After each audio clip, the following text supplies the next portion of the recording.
find your own way. Showgirl, do the same. All you gotta do is just Showgirl, do the same.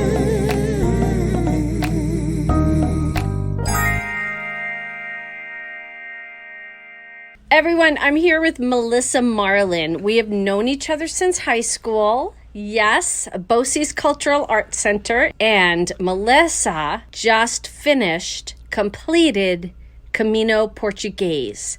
So welcome to the Showgirl Tip of the Day podcast. Thank you so much, Michelle. It's a pleasure to be here with you. And if you could see us, we need to get some photos of what we look like right now with our towels on our head. We are doing this old school at the Flagship Inn in Boothbay Harbor, Maine. Melissa came up and surprised me and visited.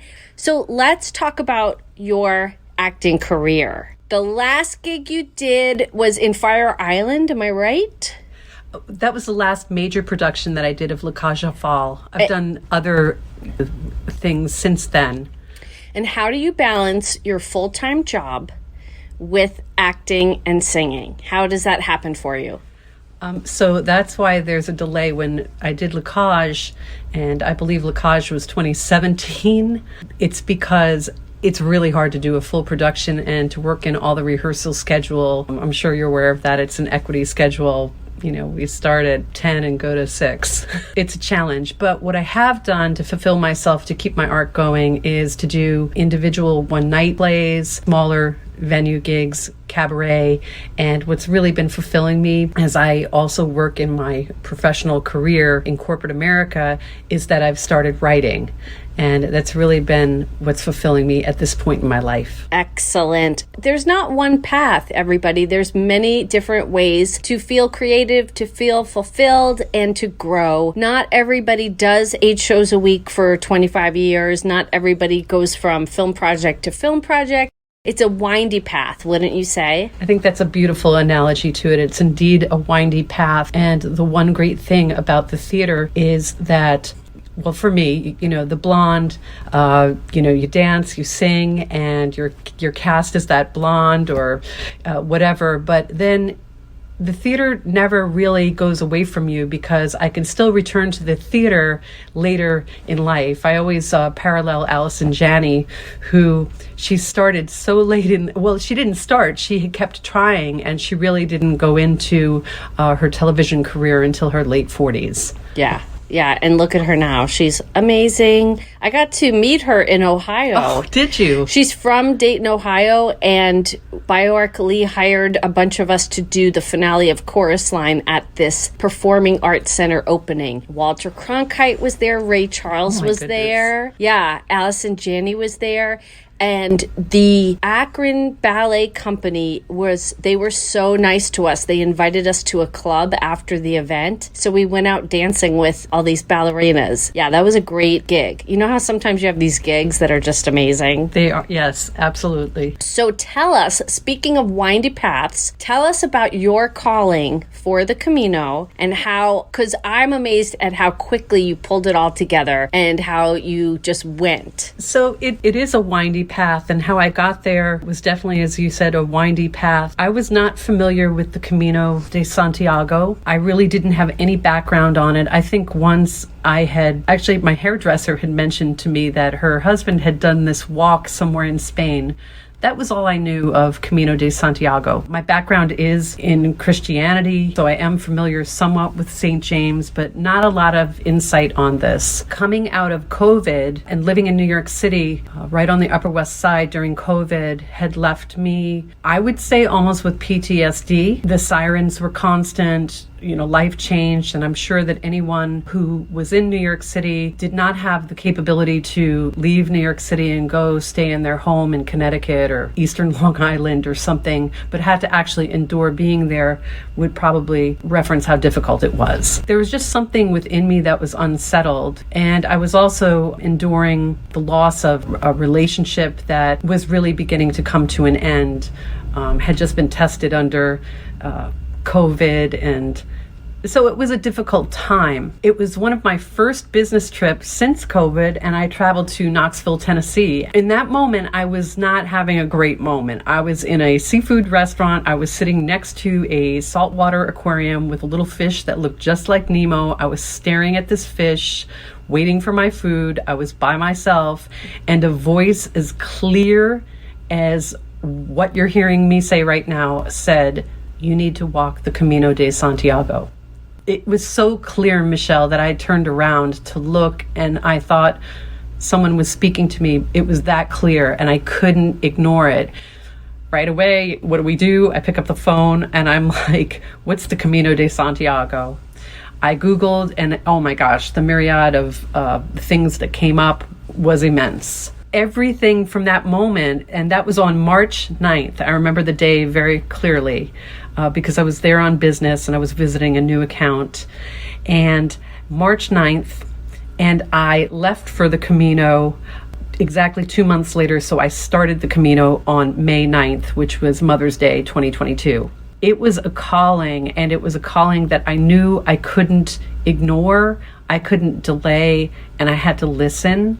And it was part of almost like trusting my faith, because I also have a background. I have a master's in divinity. I ordained interfaith minister. So I like to consider myself very spiritual. And I said, I have to listen and I have to do this. And while there may be financial challenges, time challenges, physical challenges, no, go. Don't delay, do. There's no try. So you contacted your employer. Last night you said to me you told them that you were working for them for 20 years. A little bit of like more of even the aggression was I didn't let my manager or my boss or my employer know that I was actually doing this. I booked it and then I told them that I would be doing this. And I let them know that I was going to be traveling and I would be out for 3 weeks. It really was more than 3 weeks if you factor in the 6 days of like Saturdays and Sundays, and then there were some holidays going into that. So yeah, my boss was kind of like, what do you mean you're leaving for that long? Are you kidding me? And I said, no, I'm not. But I've worked a long time here, almost 20 years seniority, and I have to do this. And I have to his credit, I couldn't have a better boss. I really couldn't. I'm just really grateful for him. And he said, you have to do what you have to do, Melissa. He goes, we'll be here when you get back. I mean, that's great. That's amazing. So comforting. What were the things that you did to prepare? I remember seeing your posts on social media that you were walking. I know during the Camino you were walking all day, but how many miles or how many hours did you prep for this? I did do some long walks, and I did walk with some weight on my back, a backpack, just to try it out. But I didn't train the way that one would think you would train, like for a marathon. Actually, my training was more of, I became familiar with a store called REI, and I had never been to REI, Recreational Equipment Incorporated. And now, because I just wouldn't, I've got a theatrical background. I'm kind of splashy dresser, but now I love REI, and I can't even believe I own Tevas. Are you a member? I am a member. Yeah, me too. Yes, I joined, and it's absolutely worth it. I spent so much time going to REI, and at first I balked because I thought, oh my God, why is this stuff so expensive? This like tech wear. I could have bought a $20 poncho, but I opted instead, after the lady had told me, to buy this like parka and also these rain pants. And I do have to say, while it was considerably expensive, a lot more than the $20 poncho, when you are in the elements and you're out there, I am so grateful to this jacket that I bought and the pants, and it was worth every bit of the money. And absolutely, REI became my favorite place. And the other thing that I did was I watched YouTube videos, and I would watch other people's experiences on the Camino. And the last point to that was I also was introduced to one person that I knew who had done the Camino Frances twice. She has a podcast. She did she's a Pilgrim in Pearls. Pilgrim and Pearls. All right. I'll link that below in the show notes. Sounds super interesting. You were telling me about this person. So she gave me a lot of insight and helped me, but she had not done the Camino Portuguese. So she was not that familiar, but she gave me so much information, and she also was very encouraging to me and kept telling me, go, you're going to be great. Just do it. So you went by yourself. A lot of people go in pairs or go with a group. How was traveling as a woman on this journey? Did you feel safe, and what were the highs and lows of that? So yeah, I chose to do this by myself. A lot of people, you're right, do this in pairs. Church groups are there. I saw buses and packs of people traveling together. You know, there's a dance to that, because you're compromising. You know, you're well, what do you want to do? You're walking at different speeds, etc. When you're alone, you're alone. I'll have to say that I felt completely safe the entire time. A safety perspective, I never thought that I was going to be harmed in any way. There were times that I didn't feel so safe when it was a physicality issue, but I never felt threatened for my life. And traveling alone, it was great. It was very freeing. You stayed mostly in the more private accommodations. So do you want to talk about that? Yeah, so when you're doing this pilgrimage, and it is indeed a pilgrimage, the majority of the tone for it is that people stay in albergues. An albergue is a hostel, and you sleep with a lot of people in one room, and there are shared showers, and there are fabulous dinners in the evening that are all shared together. So it's about fellowshipping. It's about developing contacts and friends with people from all over the world with different cultures. That sounds kind of fun, but the sleeping part. It's very fun, and I did do that a few nights, but for me to do that all of the nights, I know that I wouldn't really be in great form, because I needed to get my sleep. I needed a private shower to restore at times. Yeah. Did you take any break days, any rest days? I only took one rest day when I reached Santiago, and that rest day was just to reset, because the next day I had to continue on from Santiago to Finisterre, which I walked. That was an additional 5 days, and that's Finisterre is el fin de mundo. El fin de mundo is the end of the world, and that's what the Romans termed that westernmost point of Spain, because they didn't know that America was on the other side of the Atlantic yet. So the Romans termed that el fin de mundo. Wow, that took an extra 5 days. Mm-hmm. For some reason, I thought it wasn't that far away. Tell us about the food. I want to hear about what you ate. Yeah, so the food was absolutely delightful. It was decadent. In the mornings, I'm not really a big breakfast person. I am a coffee person. There is no Dunkin' Donuts there. And I didn't miss it at all, because the coffee was even better. So I would have lattes, café con leche in the morning, made by lovely people, chocolate croissants. There was no shortage of sweet pastries, cheeses, you name it, they had it. And then in the evenings, it could be anything from fish, or they have something called pulpo, which is the octopus, which is, the delicacies of Galicia. So I tried everything. I loved everything. And the other thing I loved was the Portuguese wine from the Douro Valley. I love that too. I had a little bit of that. Excellent. And I also would end each night with a glass of wine or two. And I did have to say that their wines are just cleaner than the wines. There's no pesticides, or it's just, you felt clear. Everything was much different than here, perhaps. You lost a lot of weight just because all those weeks of walking, all those hours. Did you feel yourself getting stronger, or were you just busted at the end? So I didn't feel myself losing a lot of weight, and I don't know if I lost weight. I lost inches. My clothing hangs really nicely off me now, and I feel great, but I could feel myself definitely getting stronger. And the one thing that I did realize was that I had a problem with my left ankle at one point, and it was really getting to the point where I went to a pharmacia. I wrapped it. I had to put this lotion to put on it. I think it's some secret tiger balm. It was fabulous. They were so caring on the Camino, and they were so helpful to me. I wrapped it with tape, and then I put this whole sock over it and compression. But what I was amazed and I learned during the Camino was I learned about my body. And you as a dancer, you're probably very aware of your body and the movements. My training it's in dance, but it's not in dance. My training is of musical theater and voice and acting.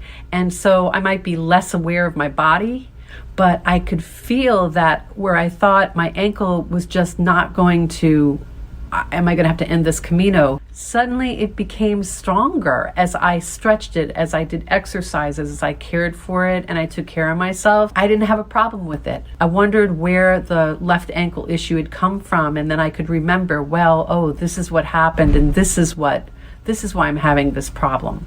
But I didn't have any issues with blisters or severe back issues. Ooh, lucky. Yeah, I was very lucky about that. I carried my full backpack, a few of the days, and then some of the other days I would transport that backpack. Ooh, how do you do that? That's interesting. Yeah, so I knew for my own physicality that I wouldn't be able to carry this backpack every single day. So I planned, and I would have the backpack, I would leave it downstairs at 8:30, and it would be picked up, and then it would be taken I'd have to let them know where I was heading to that evening, and they would transport it. So when I arrived at my albergue or at the hotel, my pack would be waiting for me, and I would have carried a smaller day pack, which had about 12 to 15 pounds that I was carrying. How much was your real big pack, the backpack? Well, that one was still light. I tried to keep that. That was about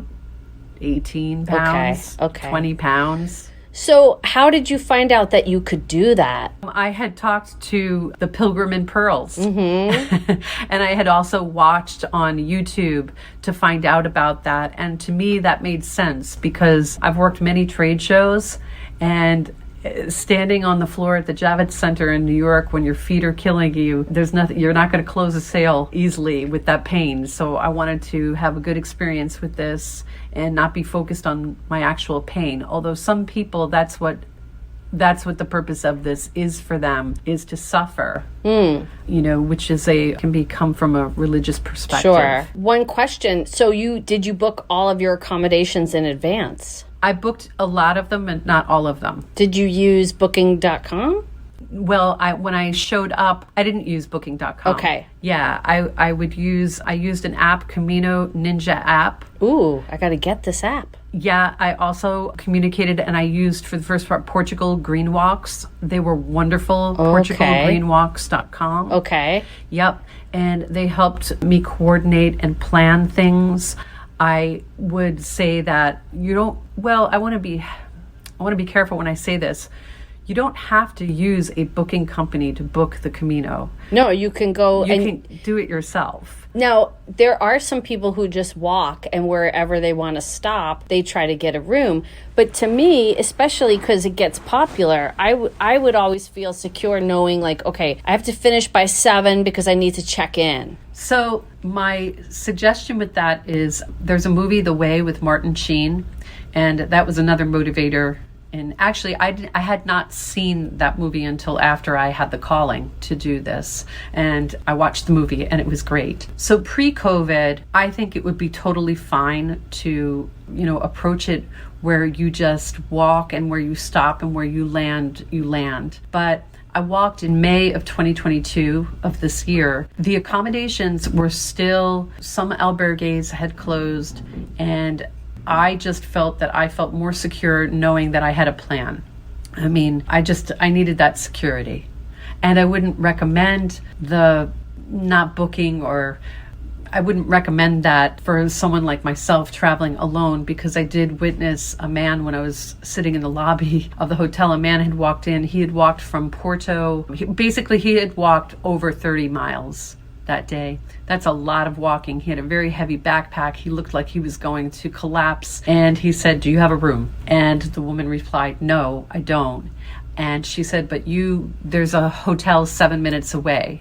And so, of course, as a New Yorker, I looked and I said, do you think you should call and see if they have availability? So they kind of looked at me like, why are you getting in this? But she called, and guess what? They didn't have availability. So he would have gone even further.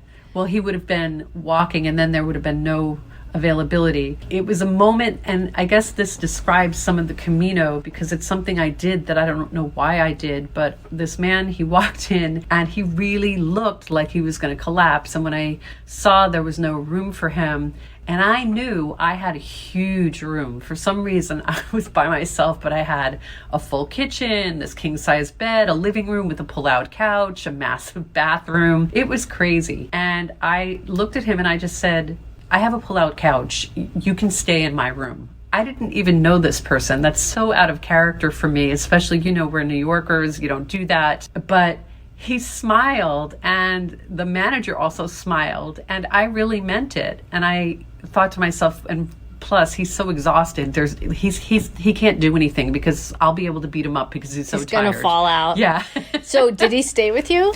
No, he ended up, because the manager came out and he said, no. He said, I'm going to drive this pilgrim to the next town over where I know there's availability. So I looked for him on the Camino and I never saw him again. But those were the exchanges. Yeah, everyone is very giving and lovely and yeah. That's cool. That's really great. What's something that you learned that you would do if you had to do this over again? What's something that you learned going through it that you now know for next time, if there is a next time? Well, I think there will absolutely be a next time. I can't wait to go back. There is absolutely a next time, and there will be a next time until my body can no longer do this anymore. Is how passionate I am about the Camino. Something I did learn was that it's really important, and this could be my own personality, but I thought I was being too intrusive of people. When I'd meet them, I thought, okay, well, I won't ask them for their information, or are you on Instagram, are you on WhatsApp? So I had exchanges with a lot of people from all over the world, and it wasn't until the middle of the Camino when I started saying, hey, are you on Instagram? Are you on WhatsApp? And I now have this connection of people that I met, and even a pilgrim brother of mine started a Camino today. He's doing the Camino Primitivo, and I sent him a text, and I was like, Charles, I know you're heading out on the Primitivo today. I'm wishing you a buen Camino, sending you love and light from Maine. So these are the exchanges that are beautiful, and I missed out on that for the first half of all those people that I did meet because I guess I was shy, or I didn't want to be intrusive. But also, our New Yorker, and you and I both grew up in New York, we were always taught kind of to mind our business. Right. And up here in Maine, where we are now, it's a much more relaxed, open kind of environment because the pace is slower, there's not as much hubbub, and you can say hello to a stranger and you can chat with a stranger. I think that it's just where you are. I know when I was on tour, it took me a very long time to unlearn the shield, the New York bubble shield that we have. And absolutely. That's for safety too, because you were telling me COVID antics at your Duane Reade and in your neighborhood where people were pulling stunts and being, breaking the law. So on the Upper West Side. Yeah. Like come on. So I do understand the bubble and why we have it, especially as women traveling. Our friend Ashley was saying she got elbowed in the face coming out of the subway this year. That's unacceptable. To unlearn that kind of barrier, that guard, it takes time. It does take time. It really does. And it also was one of my other lessons on the Camino. I guess I thought at times I didn't want to be intrusive or, stay too long with people. I just, which is why my entry into Santiago was so magical that it couldn't have been better. I had met two women a few days prior, and I made that mistake not asking for their information, and I would walk and my eyes would be searching for these two women, Patricia and Ana, and they were from Spain, and they were my New York City Public Library lions. I thought they were just majestic, strong women. Patience and fortitude, right? That is correct, exactly. The three of us all had a great dynamic together, but I didn't realize that they were traveling with like a pack of Spaniards. There was about like 13 or 14 of them. Wow. They had helped me one day get to where I was going, to my albergue, and I lost them. But then I saw them a few days later. I finally found them in a cafe, and that's when I got their information. And then they walked ahead, and I stayed behind, and we were all going to reach Santiago that day. Well, I guess I walked fast, but suddenly I could hear singing in Spanish. And I turned, and then I heard them say, Melissa! And when I heard my name, I was so happy because I was like, oh, people, it was so great. And the crazy thing was all of our walking sticks were so worn down to the metal on the bottom that these beautiful people had made their walking sticks. They were like almost like drums, and they were like rat-tat-tat-tat, rat-tat-tat-tat, as we were walking into the square, and people were applauding for us that were sitting in the cafes. I was crying. I was like, I can't believe I'm here. And I walked with this beautiful group of Spaniards, young people singing, screaming, "Vamos!" And it was majestic. That's so exciting. It was so exciting because there is the other side where I went the other day to watch, or the following day, and I saw some pilgrims walk alone. And it reminded me of that musical Flora the Red Menace. Yeah. It's a quiet thing. Yeah. You know, there are no exploding fireworks. Where's the roaring of the crowd? Yeah. Sometimes it's a quiet thing. And sometimes for me, it had been a quiet thing the whole journey. And then at the end, it was loud and exciting and tear-felt. I love this tale. You're going to go again. I would like to go next year, although I have to finance it. So I'm really trying hard to save some cash and get myself together. But I have been walking, and because I just was in Lisbon, I understand that the walking is you have to train. So maybe I'll see you on the trail. What do you think? I think so. I absolutely think so. Is there anything you want to just leave with? Where can people find you on social media if you want people to, say hi or anything? Sure. I'm on Instagram under Melissa Marlin, MelissaMarlin. I'm also on Facebook under Melissa Marlin as well. And I will leave it with just a really short story. At one point on the Camino, I had to use the bathroom, and I found a facility where you just put a coin in the door and it would open, and there was no one in this place. So I put my coin in, and I was so tired, Michelle, that the door, it opened and then it slammed back on me. Oh. And it was the only 50 cents coin I had. Everything else was like a euro, or it only took the 50. Yeah, I know that one. So I was so upset, and I was feeling sorry for myself. I went through all of these emotions, anger. How could you let this happen? Then you're so stupid, Melissa, thinking about that, and really upset about that. And suddenly I kept walking, and I saw this place, and I thought, that place looks crazy. The guy looks scary, but he was a guy that helps pilgrims, and he walked right up to me, and, he offered me water or beer, and I said, no, I need to use the bathroom. And he said, of course.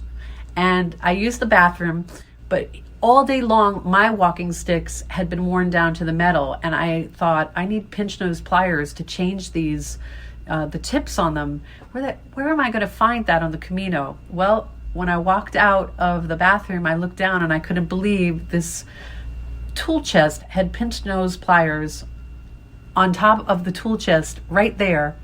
And I asked him, could I use these? And then he looked at me, and he took the walking sticks out of my hands, and he repaired my walking sticks.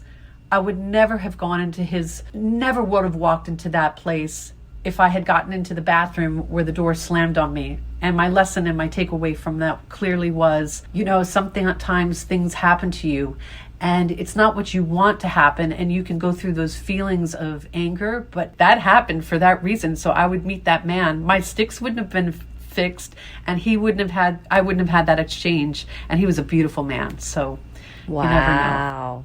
I like that. It's really literal, like when the door closes, something else is happening for you. So beautiful, that parable. I love that. Oh, thank you for coming on the Showgirl Tip of the Day podcast, Melissa. We go back a long way. We haven't even talked about our high school years, but that's maybe for another time. And thanks for coming to Maine, too. This has been such a delight having you here. It's a delight to be here with you, Michelle. Thank you. Buen camino. The Showgirl Tip of the Day podcast has original music composed by Joshua Holloway. Find him on YouTube, Joshua Holloway Music. This podcast is written by Michelle Bruckner and edited by Michelle Bruckner and Joshua Holloway. Find me on Instagram, Showgirl Tip of Day. Thanks for listening. We'll see you again next week with a new episode.